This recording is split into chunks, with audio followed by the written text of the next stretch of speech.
आ जाइए।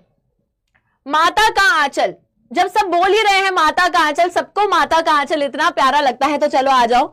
माता का आंचल, बस ठीक है, माता का आंचल पे सब लोग सबसे पहले हम यहीं आ जाएंगे। चलो चलो चलो, ठीक है, माता का आंचल डन है, डन है।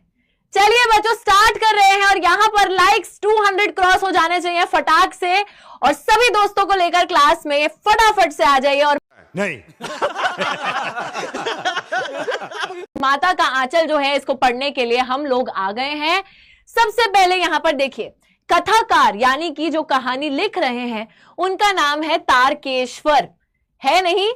तारकेश्वर था, लेकिन बाद में उनका नाम क्या पड़ गया?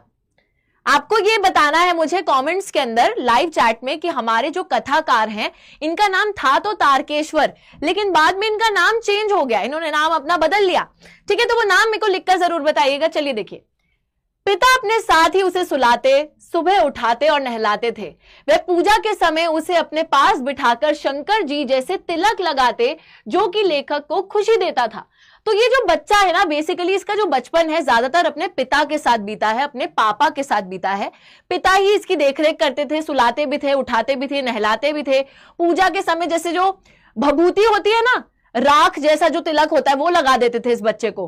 तो इसके बाल भी लंबे थे, तो तभी बिल्कुल शिव जी की तरह लगता था। तो भभूति लगाकर, लंबे लंबे बाल थे, जटाएं थी, तो बिल्कुल शिव जी की तरह प्रतीत होता था। भोलेनाथ, भोलेनाथ, हाँ भोलेनाथ बुलाया करते थे, बिल्कुल। देखिए, तो पूजा के बाद पिताजी ने उसे कंधे पर बिठाकर गंगा में मछलियों को दाना खिलाने के लिए ले जाते थे, और राम नाम लिखी पर्चियों में लिपटी आटे की गोलियां गंगा में डालकर लौटते हुए उसे रास्ते में पड़ने वाले पेड़ों की डालों पर झुलाते। तो पिता कितना ख्याल रख रहे हैं, गंगा में मछलियों को दाना डलवाने के लिए लेकर जा रहे हैं। उसके बाद राम नाम में लिखी हुई पर्चियों में लिपटी आटे की गोलियां, तो आटे की गोलियां होती थी, रैप करते थे उनको राम नाम की पर्चियों में, और फिर उन आटे की गोलियों को एक तरीके से क्या होता था, डालकर लौटते हुए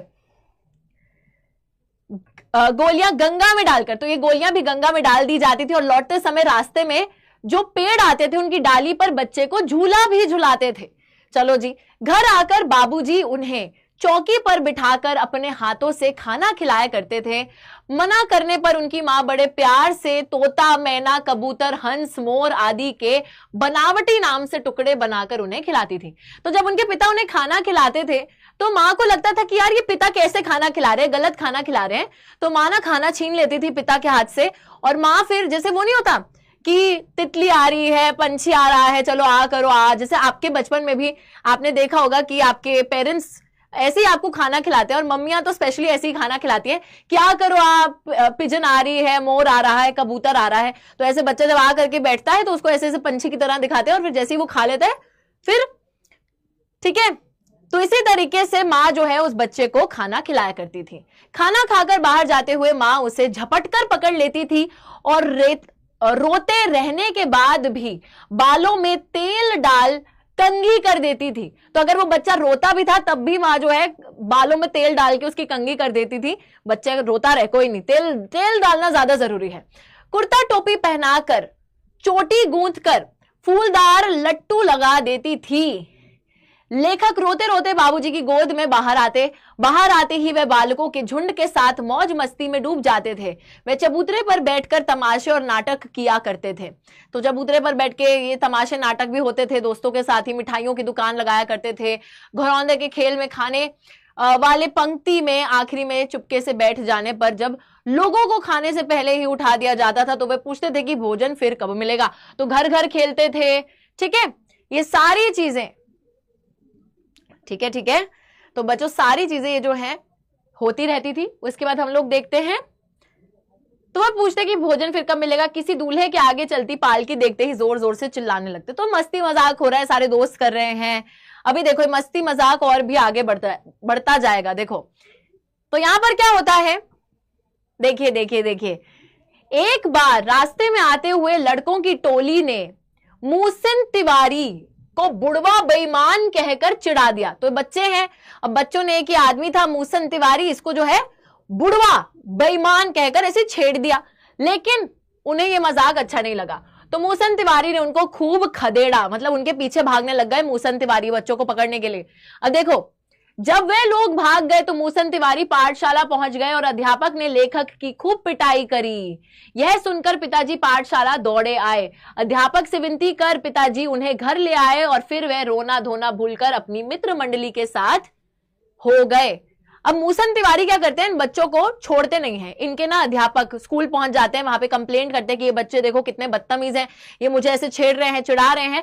तो अध्यापक पिटाई। अच्छा, आजकल के टाइम में टीचर्स बच्चों को मारते नहीं है, लेकिन तब जो है ना टीचर लगा देते थे कि क्या बदतमीजी कर रहे हो, तो मार दिया। अब पिताजी भी स्कूल जाते हैं कि बच्चे के साथ ये क्या हुआ है, तो पिताजी घर लेकर जब वापस आते हैं तो बच्चा रो रहा होता है, मतलब लेखक जो है रो रहे होते हैं, बट फिर थोड़ी देर में रोना वोना भूलकर अपने दोस्तों के साथ फिर मस्ती करने के लिए चले जाते हैं लेखक। आगे क्या होता है, मित्र मंडली के साथ मिलकर लेखक खेतों में चिड़ियों को पकड़ने की कोशिश करने लगे।